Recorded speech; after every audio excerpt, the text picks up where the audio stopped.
जय श्री कृष्णा। श्रीमद् भागवत गीता का 11वां अध्याय हम सब मिलके सुन रहे हैं। जय श्री कृष्ण भगवान ने की जय।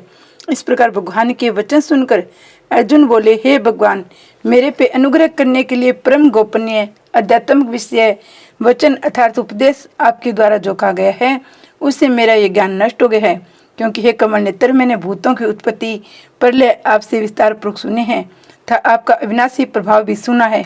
हे परमेश्वर, आप अपने को जैसा कहते हो ये ठीक ऐसा ही है, परंतु हे पुरुषोत्तम, आपके ज्ञान, ऐश्वर्य, शक्ति, बल, वीर्य और तेज युक्त रूप को प्रत्यक्ष देखना चाहता हूँ।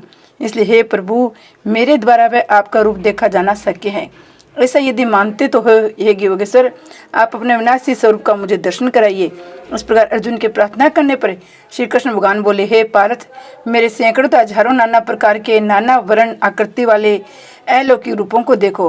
हे भरतवंशी अर्जुन, मेरे में आदित्यों को अर्थात अदिति के 12 पुत्रों को, 8 वसुओं को, 11 रुद्रों को, दोनों अश्विनी कुमारों को, 49 मरुद गुणों को देखता और भी बहुत से पहले न देखे गए आश्चर्यमय रूपों को देखो। हे गुंडाकेश, अब इस मेरे शरीर में एक जगह स्थित हुए चराचर सहित संपूर्ण जगत को देख। जो भी कहना कुछ देखना चाहते हो सो देखो, परंतु मेरे को इन अपने प्रकट नेत्रों द्वारा देखने को निसंदेह समर्थ नहीं है। इसी से मैं तेरे लिए दिव्य अर्थात अलौकिक चक्षु देता हूँ। इससे तू मेरे प्रभाव को और योग शक्ति को देख। संजय बोले, हे राजन, माँ योगेश्वर, सब पापों के नाश करने वाले भगवान ने इस प्रकार कहकर उसके उपरांत अर्जुन के लिए परम ऐश्वर्य युक्त दिव्य स्वरूप दिखाया। उस अनेक मुख और नेत्रों से युक्त, अनेक अद्भुत दर्शनों वाले ए बहुत से दिव्य भूषणों से युक्त, बहुत से दिव्य शास्त्रों को हाथों में उठाए हुए तथा दिव्य माला और वस्त्रों को धारण किए हुए, दिव्य गंध का अनुलेपन किए हुए एवं सब प्रकार के आश्चर्यों से युक्त सीमा रहित विराट स्वरूप परम देव परमेश्वर को अर्जुन ने देखा। हे राजन, आकाश में 1000 सूर्यों के एक साथ उदय होने से उत्पन्न हुआ जो प्रकाश हुए वह भी उस विश्व रूप परमात्मा के प्रकाश के सदृश कदाचित ही हुए। ऐसे आश्चर्यमय रूप को देखते हुए पांडु पुत्र अर्जुन ने उस काल में अनेक प्रकार से विभक्त हुए अर्थात पृथक पृथक हुए संपूर्ण जगत को उस देवों के देव श्री कृष्ण भगवान के शरीर में एक जगह स्थित देखा। उसके अनंतर वह आश्चर्य से युक्त हुआ हर्षित रोमों वाला अर्जुन विश्व रूप परमात्मा को श्रद्धा भक्ति सहित सिर से प्रणाम करके हाथ जोड़े हुए बोला, हे देव, आपके शरीर में संपूर्ण देवों को, अनेक भूतों को, समुदायों को, कमल के आसन पर बैठे हुए ब्रह्मा को, महादेव को, संपूर्ण ऋषियों को तथा दिव्य सर्पों को देखता हूँ। हे संपूर्ण विश्व के स्वामिनी, आपके अनेक हाथ, पेट, मुख, नेत्रों से युक्त था सब ओर से अनंत रूप वाला देखता हूँ। हे विश्व रूप, आपके न अनंत को देखता हूँ, न मध्य को, न आदि को देखता हूँ। हे विष्णु, आपके में मुकुट युक्त, गदा युक्त, चक्रयुक्त, सब ओर से प्रकाशमान तेज का पुंज, प्रज्वलित अग्नि, सूर्य के सदृश ज्योति युक्त, देखने में अति गहन अप्रमेय स्वरूप सब ओर से देखता हूँ। इसलिए भगवान, आप ही जानने योग्य परम अक्षर है अर्थात पर ब्रह्मा परमात्मा है। आप ही इस जगत के परम आश्चर्य हैं तथा आप ही अनादि धर्म के रक्षक हैं। आप ही अविनाशी सनातन पुरुष है, ऐसा मेरा मत है। हे परमेश्वर, मैं आपको आदि अनंत और मध्य से रहित अनंत सामर्थ्य से युक्त, अनंत हाथों वाला था, चंद्र सूर्य रूप नेत्रों वाला, प्रज्वलित अग्नि रूप मुख वाला तो अपने तेज से इस जगत को तपायमान करता हुआ देखता हूँ। हे महात्मन, ये स्वर्ग और पृथ्वी के बीच का संपूर्ण आकाश, सब दिशाएं एक आपसे ही परिपूर्ण है था। आपके इस अलौकिक और भयंकर रूप को देखकर तीनों लोग अति व्यथा को प्राप्त हो गए हैं। हे गोविंद, वे सब देवताओं के समूह आप में प्रवेश करते हैं। कई एक भयभीत होकर हाथ जोड़े हुए आपके नाम और गुणों का उच्चारण करते हैं। महर्षि और सिद्धों के समुदाय कल्याण हुए, ऐसा कहकर उत्तम उत्तम स्तोत्रों द्वारा आपकी स्तुति करते हैं। हे परमेश्वर, जो 11 रुद्र, 12 आदित्य, 8 वसु, साध्यगण, विश्व देवता, अश्विनी कुमार, मरुदगण, पितरों का समुदाय, गंधर्व, यक्ष, राक्षस और सिद्धगणों के समुदाय हैं, वे सभी विस्मित हुए आपको देखते हैं। हे महाबाहु, आपके बहुत मुख और नेत्रों वाले तथा बहुत हाथ, जंगा और पैरों वाले, बहुत उदारों वाले, बहुत से विकराल दाढ़ों वाले महान रूप को देखकर सब लोग व्याकुल हो रहे हैं तथा मैं व्याकुल भी हो रहा हूँ। क्योंकि हे विष्णु, आकाश के साथ सप्रस किए हुए दीप्यमान अनेक रूपों से युक्त, फैलाए हुए मुख और प्रकाशमान विशाल नेत्रों से युक्त आपको देखकर भयभीत अंतकरण वाला मैं धीरज और शांति को नहीं प्राप्त होता हूँ। हे भगवान, आपके विकराल दाढ़ों वाले प्रलय काल की अग्नि के समान प्रज्वलित मुख को देखकर दिशाओं को नहीं जानता हूँ, सुख को भी नहीं प्राप्त होता हूँ। इसलिए हे देवेश, हे जगन्निवास, आप प्रश्न होइए। मैं देखता हूँ कि वे सभी धृतराष्ट्र के पुत्र राजाओं के समुदाय सहित आप में प्रवेश करते हैं। भीष्म पितामह, द्रोणाचार्य व कर्ण, हमारे पक्ष के भी प्रधान योद्धाओं के सहित सब के सब वेग युक्त वे आपके विकराल दाढ़ों वाले भयानक मुख में प्रवेश करते हैं। कई एक चूर्ण हुए सिरों सहित आपके दांतों के बीच में लगे हुए दिखते हैं। हे विष में मरते जैसे नदियों के भूत से जल के प्रवाह समुद्र के सम्मुख दौड़ते हैं, अर्थात समुद्र में प्रवेश करते हैं, वैसे वे सूरवीर मनुष्य के समुदाय भी आपके प्रज्वलित हुए मुखों से प्रवेश करते हैं। अथवा जैसे पतंग मोह के वश होकर नष्ट होने के लिए प्रज्वलित अग्नि में अति वेग से युक्त वे प्रवेश करते हैं, वैसे ये सब लोग भी अपने नाश के लिए आपके मुख में अति वेग से युक्त वे प्रवेश करते हैं। आप उन संपूर्ण लोगों को प्रज्वलित मुखों द्वारा ग्रसन करते हुए सब ओर से चाट रहे हैं। हे विष्णु, आपका उग्र प्रकाश संपूर्ण जगत को तेज के द्वारा परिपूर्ण करके तपायमान करता है। हे भगवान, आप कृपा करके मेरे प्रति कहिए कि आप उग्र रूप वाले कौन हैं। हे देवों में श्रेष्ठ, आपको नमस्कार होए। आप प्रश्न होइए। आदि स्वरूप आपको मैं तत्व से जानना चाहता हूँ, क्योंकि आपकी प्रवृत्ति को मैं नहीं जानता। इस प्रकार अर्जुन के पूछने पर श्री कृष्ण भगवान बोले, हे अर्जुन, मैं लोगों का नाश करने वाला बड़ा हुआ महाकाल हूँ। इसमें लोगों को नष्ट करने के लिए प्रवक्त हूँ। इसलिए जो प्रतिपक्षियों की सेना में स्थित हुए योद्धा लोग हैं, वे सब तेरे बिना भी नहीं रहेंगे, अर्थात तेरे युद्ध न करने से भी इन सब का नाश हो जाएगा। इससे तू खड़ा हो, यश को प्राप्त कर, शत्रुओं को जीत कर धन धान्य से संपन्न राज्य को भोग। ये सब सूरवीर पहले से मेरे द्वारा मारे हुए हैं। सव्य सचिन, तू तो केवल निमित्त मात्र हो जा। था इन द्रोणाचार्य, भीष्म पितामह, जयद्रथ, कर्ण और भी बहुत से मेरे द्वारा मारे हुए सूरवीर योद्धाओं को तू मार। भय मत कर, निसंदेह तू युद्ध में वेरियों को जीतेगा, इसलिए युद्ध कर। इसके उपरांत संजय बोले, हे राजन, केशव भगवान के इस वचन को सुनकर मुकुटधारी अर्जुन हाथ जोड़े हुए कांपता हुआ नमस्कार करके फिर भी भयभीत हुआ प्रणाम करके भगवान श्री कृष्ण के प्रति गदगद वाणी से बोले, हे अंतर्यामिनी, हे योग्य है कि जो आपके नाम और प्रभाव के कीर्तन से जगत अति हर्षित होता है, अनुराग को भी प्राप्त होता है। भयभीत हुए राक्षस लोग दिशाओं में भागते हैं, सब सिद्धगणों के समुदाय नमस्कार करते हैं। हे महात्मन, ब्रह्मा के भी आदि करता सबसे बड़े आपके लिए मैं किससे नमस्कार नहीं करे, क्योंकि हे अनंत, हे देवेश, हे जगन्निवास, जो सत असत व्यक्त उनसे परे अक्षर अर्थात सच्चिदानंद घन ब्रह्मा है, वह आप ही है। हे प्रभु, आप आदि देव और सनातन पुरुष है। आप इस जगत के परम आश्रय और जानने वाले, जानने योग्य परम धाम है। हे अनंत रूप, आपसे ये सब जगत व्यापक अर्थात परिपूर्ण है। हे हरे, आप वायु, यमराज, अग्नि, वरुण, चंद्रमा, प्रजा के स्वामी ब्रह्मा और ब्रह्मा के भी पिता है। आपके लिए हजारों बार नमस्कार नमस्कार हुए, आपके लिए फिर भी बारंबार नमस्कार नमस्कार हुए। हे अनंत सामर्थ्य वाले, आपके लिए आगे से पीछे से भी नमस्कार हुए। हे सर्वात्मन, आपके लिए सब ओर से नमस्कार हुए, क्योंकि अनंत पराक्रमशाली आप सब संसार को व्याप्त किए हैं, इससे आप सर्व स्वरूप हैं।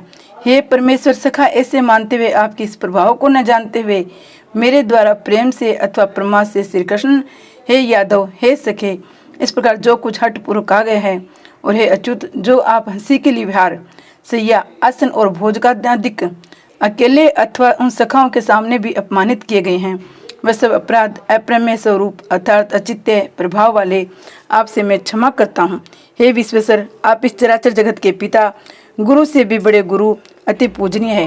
हे अतिशय प्रभाव वाले, तीनों लोकों में आपके समान भी दूसरा कोई नहीं है, फिर अधिक कैसे हुए। इससे हे प्रभु, मैं शरीर को अच्छी प्रकार चरणों में रख के प्रणाम करके स्तुति करने योग्य आप ईश्वर को प्रसन्न होने के लिए प्रार्थना करता हूँ। हे देव पिता जैसे पुत्र के, सखा जैसे सखा के, पति जैसे प्रिय स्त्री के, वैसे आप भी मेरे अपराध को सहन करने के लिए योग्य है। हे विषय मरते, मैं पहले न देखे हुए आश्चर्य में आपके इस रूप को देखकर हर्षित हो रहा हूँ। मेरा मन भय से अति व्याकुल भी हो रहा है, इसलिए हे देव, आप उस अपने चतुर्भुज रूप को मेरे लिए दिखाइए। हे देवेश, हे जगन्निवास, प्रसन्न होइए। हे विष्णु, वैसे ही आपको मुकुट धारण किए हुए गदा और चक्कर हाथ में लिए मैं देखना चाहता हूँ। इसलिए हे विश्व रूप, हे शस्त्र भाव, आप उस चतुर्भुज रूप से युक्त होइए। इस प्रकार अर्जुन की प्रार्थना सुनकर श्री कृष्ण भगवान बोले, हे अर्जुन, अनुग्रह पूर्वक मैंने योग शक्ति के प्रभाव से ये मेरा परम तेजो में सबका आदि और सीमा रहित विराट रूप तेरे को दिखाया है, जो कि तेरे सिवा दूसरे से पहले नहीं देखा गया है। हे अर्जुन, मनुष्य लोक में इस प्रकार विश्व रूप वाला न वेद यज्ञों के अध्ययन में था, न दान से, न क्रियाओं से, न उग्र तपों से मेरे तेरे सिवा दूसरों से देखा जाने का साक्ष्य हूँ। इस प्रकार मेरे इस विकराल रूप को देखकर तेरे को व्याकुलता न हुए, मूढ़ भाव भी न हुए, भय रहित प्रीति युक्त मान वाला तू उस पर ऐसे शंख चक्कर गदा पद्म से चतुर्भुज रूप को फिर देख। उसके उपरांत संजय बोले, हे राजन, वासुदेव भगवान ने अर्जुन के प्रति इस प्रकार कहकर फिर वैसे ही अपने चतुर्भुज रूप को दिखाया। फिर महात्मा कृष्ण ने सौम्य मूर्ति होकर इस भयभीत हुए अर्जुन को धीरज दिया। उसके उपरांत अर्जुन बोले, हे जनार्दन, आपके इस अति शांत मनुष्य रूप को देखकर अब मैं शांत चित्त हुआ हूँ, अपने स्वभाव को प्राप्त हो गया हूँ। इस प्रकार अर्जुन के वचनों को सुनकर श्री कृष्ण भगवान बोले, हे अर्जुन, मेरा ये चतुर्भुज रूप देखने को अति दुर्लभ है, जिसको तुमने देखा है, क्योंकि देवता भी सदा इस रूप के दर्शन करने की इच्छा वाले हैं। हे अर्जुन, न वेदों से, न तप से, न दान से और न यज्ञ से इस प्रकार चतुर्भुज रूप वाला मैं देखा जाने को साक्ष्य हूँ, जैसे मेरे को तुमने देखा है। परंतु हे श्रेष्ठ तपले अर्जुन, अन्य भक्ति करके तो इस प्रकार चतुर्भुज रूप वाला मैं प्रत्यक्ष देखने के लिए, तत्व से जानने के लिए, प्रवेश करने के लिए, अर्थात एक ही भाव से प्राप्त होने के लिए साक्ष्य हूँ। हे अर्जुन, जो पुरुष केवल मेरे लिए सब कुछ मेरा समझता हुआ यज्ञ, दान, तप आदि संपूर्ण करते हुए कर्म को करने वाला है, वे मेरे प्राण अर्थात मेरे को परम आश्रय और परम गति मानकर मेरी प्राप्ति के लिए तत्पर है, मेरा भगत है। अर्थात मेरे नाम, गुण, प्रभाव और रहस्य के श्रवण, कीर्तन, मनन, ध्यान और पठन पाठन का प्रेम सहित निष्काम भाव से निरंतर अभ्यास करने वाला है और आसक्ति रहित है। अर्थात स्त्री, पुत्र और धन आदि संपूर्ण सांसारिक पदार्थों में स्नेह रहित है, संपूर्ण भूत प्राणियों में वेर भाव से रहित है। ऐसा वह अनन्य भक्ति वाला पुरुष मेरे को ही प्राप्त होता है। इति श्रीमद् भागवत गीता रूपी उपनिषद ब्रह्म विद्या योग शास्त्र विषय श्री कृष्ण और अर्जुन के स्वाद में विश्व रूप दर्शन योग नामक 11वां अध्याय समाप्त। जय श्री कृष्ण भगवान की जय। अब हम 11वें अध्याय का महात्म्य सुनेंगे। श्री महादेव जी कहते हैं, प्रिय गीता के वर्णन से संबंध रखने वाले कथा एवं विश्व रूप अध्ययन के पावन महात्म्य का श्रवण करो। विशाल नेत्रों वाली पार्वती, इस अध्याय के महात्म्य को पूरा वर्णन नहीं किया जा सकता। इसके संबंध में सहस्त्रों कथाएं हैं। उनमें से एक कथा कही जाती है कि पंडिता नदी के तट पर मेघ शंकर नामक से विख्यात एक बहुत बड़ा नगर है। उनके 4 दीवारी गोपुर द्वार बहुत ऊंची हैं। वह बड़ी बड़ी विश्रामशालाएं हैं जिसमें सोने के खंभे शोभा दे रहे हैं। उस नगर में श्रीमान सुखी, शांत, सदाचारी, जितेंद्रिय मनुष्यों का निवास है। वहां हाथ में सारंग नामक धनुष धारण करने वाले जगदीश्वर भगवान विष्णु विराजमान है। वे परम ब्रह्मा के साकार स्वरूप है। संसार के नेत्रों को जीवन प्रदान करने वाले हैं। उनका गौरवपूर्ण श्री विग्रह भगवती लक्ष्मी के नेत्र कमलों द्वारा पूजित होता है। भगवान की वांगी झांकी वामन अवतार की है। मेघ के समान उनका श्यामवरण कोमल आकृति है। वक्ष स्थल पर श्री वत्स का चिन्ह शोभा पाता है। वे कमल और वनमाला में विभूषित है। अनेक प्रकार के आभूषणों से सुशोभित हो भगवान वामन रतन युग समुद्र के सदृश जान पड़ते हैं। पीताम्बर से उनके श्याम विग्रह की कांति ऐसी प्रतीत होती है मानो चमकती हुई बिजली से घिरा हुआ स्निग्ध मेघ शोभा पा रहा है। उन भगवान के वामन का दर्शन करके जीव जन्म संसार के बंधन से मुक्त हो जाता है। उस नगर में मेखला नामक महान तीर्थ है जिसमें स्नान करके मनुष्य शाश्वत वैकुंठ धाम को प्राप्त होता है। वहाँ जगत के स्वामी करुणा सागर भगवान नरसिंह का दर्शन करने से मनुष्य 7 जन्मों के किए हुए घोर पाप से छुटकारा पा जाता है। जो मनुष्य मेखला में गणेश जी का दर्शन करता है वह सदा दुस्तर विघ्नों को भी पार हो जाता है। उसी मेघ कर नगर में कोई श्रेष्ठ ब्राह्मण था जो ब्रह्मचर्य, प्रेम, ममता और अहंकार से रहित वेद शास्त्रों में प्रवीण जितेंद्रिय भगवान वासुदेव के शरणागत थे। उनका नाम सुनन था। प्रिय वे सारंग धनुष धारण करने वाले भगवान के पास गीता के 11वें अध्याय विश्व रूप दर्शन योग का पाठ किया करते थे। उस अध्याय के प्रभाव से उन्हें ब्रह्म ज्ञान की प्राप्ति हो गई थी। परमानंद से पूर्ण उत्तम ज्ञान में समाधि के द्वारा इंद्रियों के अंतर्मुख को जानने के कारण वे निश्चल स्थिति को प्राप्त हो गए थे। सदा जीवन मुक्त योगी की स्थिति में रहते थे। एक समय जब बृहस्पति सिंह राशि पर स्थित थे, महायोगी सुनंद ने गोदावरी तीर्थ की यात्रा आरंभ की।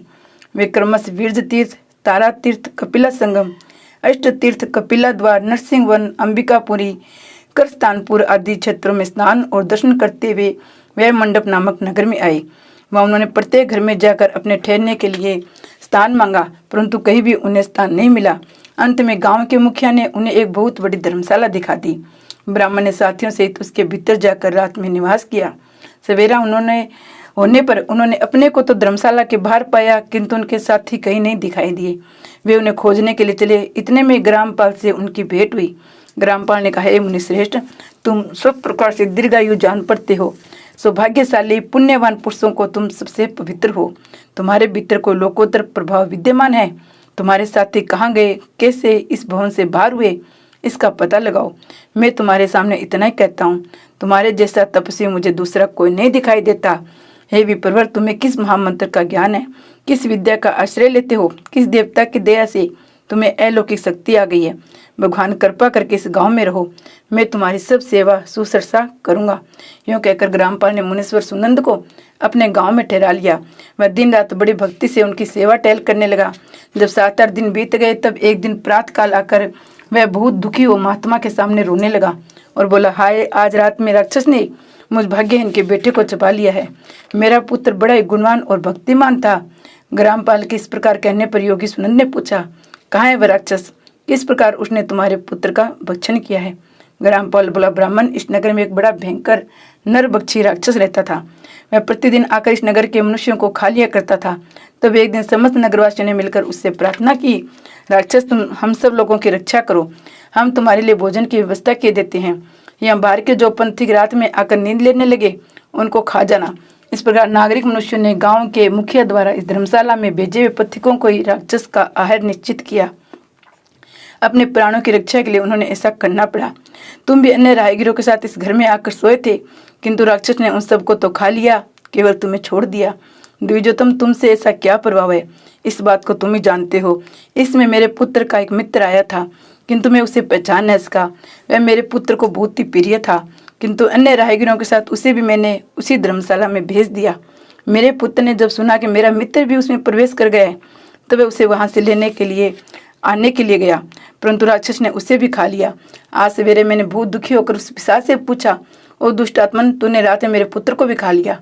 तुम्हारे पेट में पड़ा हुआ मेरा पुत्र जिसे जीवित हो उसके ऐसा कोई उपाय यदि हो तो बताओ। राक्षस ने कहा, ग्रामपाल, धर्मशाला के भीतर घुसे हुए तुम्हारे पुत्र को न जाने के कारण मैंने भक्षण किया है। अन्य पथिकों के साथ तुम्हारा पुत्र भी अनजाने में मेरा ग्रास बन गया है। वह मेरे उदर में जिस प्रकार जीवित और रक्षित रह सकता है, वह उपाय स्वयं विधाता ने कर दिया है। जो ब्राह्मण सदा गीता के 11वें अध्याय का पाठ करता है, उसके प्रभाव से मेरी मुक्ति होगी, मरे हुए को पुनः जीवन प्राप्त होगा। यहाँ कोई ब्राह्मण रहता है जिनको मैंने एक दिन धर्मशाला से बाहर कर दिया था। वे निरंतर गीता के 11वें अध्याय का जप किया करते हैं। इस अध्याय के मंत्र से 7 बार अभिमंत्रित करके यदि मैं मेरे ऊपर जल का छिंटा दे तो निसंदेह मेरा श्राप से उद्धार हो जाएगा।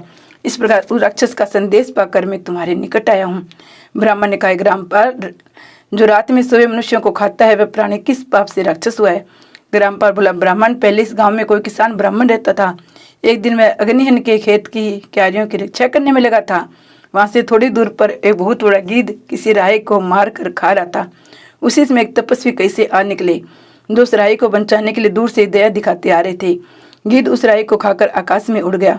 तब तपस्वी ने कुपित होकर उस किसान से कहा, ओ दुष्ट हलवाई, तुझे धिक्कार है, तू बड़ा ही कठोर और निर्दयी है। दूसरों की रक्षा से मुँह मोड़कर केवल पेट पालने के धंधे में लगाए, तेरा जीवन नष्ट प्राय है। अरे जो चोर, दाढ़ वाले जीव, सर्प, स्त्रु, अग्नि, विष, जल, गिद्ध, राक्षस, भूत तथा बेताल आदि के द्वारा घायल हुए मनुष्य को शक्ति होते हुए अपेक्षा करता है, वह उनके वध का फल पाता है। जो शक्तिशाली होकर भी चोर आदि के चंगुल में फंसे हुए ब्राह्मणों को छुड़ाने की चेष्टा नहीं करता, वह घोर नरक में पड़ता है, पुनः भेड़िए की योनि में जन्म लेता है। जो वन में मारे जाते हुए गृध्र और व्यांगर की दृष्टि से पड़े जीव की रक्षा के लिए छोटो छोटो की पुकार करता है, वह परम गति को प्राप्त होता है। जो मनुष्य गौओं की रक्षा के लिए व्यांगर, भील तथा दुष्ट राजाओं के हाथ से मारे जाते हैं, वे भगवान विष्णु के परम पद को प्राप्त होते हैं, जो योगियों के लिए दुर्लभ है। सहस्त्र, अष्टमेध और 100 वाजपेयी यज्ञ मिलाकर शरणागत रक्षा की 16वीं कला के बराबर भी नहीं हो सकती। दीनता भयभीत जीव की अपेक्षा करने से पुण्यवान पुरुष बीच में आने पर कुंभी पाक नामक नरक में पकाए जाते हैं। तूने दुष्ट गिद्ध के द्वारा खाए हुए राही को देखकर उसे बचाने की समर्थ होते भी इसकी रक्षा नहीं की, इससे तू निर्दयी जान पड़ता है, तू राक्षस हो जा। हलवाई बोला, महात्मन, मैं यहाँ उपस्थित अवश्य था, किंतु मेरे नेत्र बहुत देर से खेत की रक्षा में लगे हुए थे, अतः पास होने पर भी गिद्ध के द्वारा मारे जाते हुए मनुष्य को मैं नहीं जान सका, अतः मुझ दिन पर आपको अनुग्रह करना चाहिए। तब से ब्राह्मण ने कहा, जो प्रतिदिन गीता के 11वें अध्याय का जप करता है, उस मनुष्य के द्वारा विमंत्रित जल तुम्हारे मस्तक पर पड़ेगा, उसमें तुम्हें श्राप से छुटकारा मिल जाएगा। यह कहकर तपस्वी ब्राह्मण चले गए। वह हलवाई राक्षस हो गया। अतः श्रेष्ठ, तुम चलो और 11वें अध्याय के तीर्थ के जल को अभिमंत्रित करो, फिर अपने ही हाथ से उस राक्षस के मस्तक पर उसे छिड़क दो। ग्रामपाल की सारी प्रार्थना सुनकर ब्राह्मण का हृदय करुणा से भर आया। वे बहुत अच्छा कहकर उसके साथ राक्षस के निकट आए। वे ब्राह्मण योगी थे। उन्होंने विश्व रूप दर्शन नामक 11वें अध्याय से जल अभिमंत्रित करके उस राक्षस के मस्तक पर डाला। गीता के 11वें अध्याय के प्रभाव से वह श्राप से मुक्त हो गए। उसने राक्षस देह का परित्याग करके चतुर्भुज रूप धारण कर लिया। उसने जिन शस्त्रों का प्रतीकों का भक्षण किया था, वे भी शंख, चक्र और गदा धारण किए हुए चतुर्भुज रूप हो गए। तत्पश्चात वे सभी विमान पर आरूढ़ हुए। इतने में ग्रामपाल ने राक्षस से कहा, हे निशाचर, मेरा पुत्र कौन है, उसे दिखाओ। उसके यों कहने पर दिव्य बुद्धि वाले राक्षस ने कहा, ये जो तमाल के समान श्याम, चार भुजाधारी, मणि के मिकट मुकुट से शोभित तथा दिव्य मणियों के बने हुए कुंडलों से करते हैं, हार पहनने के कारण जिनके कंधे मनोहर प्रतीत होते हैं, जो सोने के भुज बंधों से विभूषित, कमल के समान नेत्रों वाले, सिंगंध हाथ से कमल लिए हुए हैं, दिव्य विमान पर बैठकर देवत्व को प्राप्त हो चुके हैं, इन्हीं को अपना पुत्र समझो। यह सुनकर ग्रामपाल ने उसी रूप में अपने पुत्र को देखा और अपने घर ले जाना चाहा। ये देख उसका पुत्र हंस पड़ा और इस प्रकार कहने लगा। पुत्र बोला, ग्रामपाल, कई बार तुम भी मेरे पुत्र हो चुके हो। पहले मैं तुम्हारा पुत्र था, किंतु अब देवता हो गए हूँ। इन ब्राह्मण देवता के प्रसाद से बैकुंठ धाम को जाऊंगा। देखो, ये निशाचर भी चतुर्भुज रूप को प्राप्त हो गया है। 11वें अध्याय के माध्यम से ये सब लोगों के साथ श्री विष्णु धाम को जा रहा है। अतः तुम भी इन ब्राह्मण देव से गीता के 11वें अध्याय का अध्ययन करो, निरंतर उसका जप करते रहो। इसमें संदेह नहीं, तुम्हारी भी ऐसी उत्तम गति होगी। तात मनुष्य के लिए साधु पुरुषों का संग सर्वथा दुर्लभ है, वह भी इस समय तुम्हें प्राप्त है। अतः अपना अभीष्ट सिद्ध करो। धन, भोग, दान, यज्ञ, तपस्या और पूरे कर्मों का क्या लेना है। विश्व रूप अध्याय के पाठ से ही परम कल्याण की प्राप्ति हो जाती है। पूर्ण न संदेह स्वरूप श्री कृष्ण नामक ब्रह्मा के मुख से कुरुक्षेत्र में अपने मित्र अर्जुन के प्रति जो अमृत में उपदेश निकला था, वे श्री विष्णु का परम तात्विक रूप है। तुम उसी का चिंतन करो, वह मोक्ष के लिए प्रसिद्ध रसायन है। संसार भय से डरे हुए मनुष्य की आदि व्याधि का विनाशक और अनेक जन्मों के दुखों का नाश करने वाला है। मैं उसके सिवाय दूसरे किसी साधन को ऐसा नहीं देखता, अतः उसी का अभ्यास करो। श्री महादेव जी कहते हैं, यो कहकर वह सब के सब श्री विष्णु के परम धाम को चले गए। तब ग्रामपाल ने ब्राह्मण के मुख से उस अध्याय को पढ़ा। फिर वे दोनों उससे महात्म्य के विष्णु धाम को चले गए। हे पार्वती, इस प्रकार तुम्हें 11वें अध्याय के महात्म कथा सुनाई है। इसी श्रवण मात्र से महापातकों का नाश हो जाता है। जय विष्णु भगवान।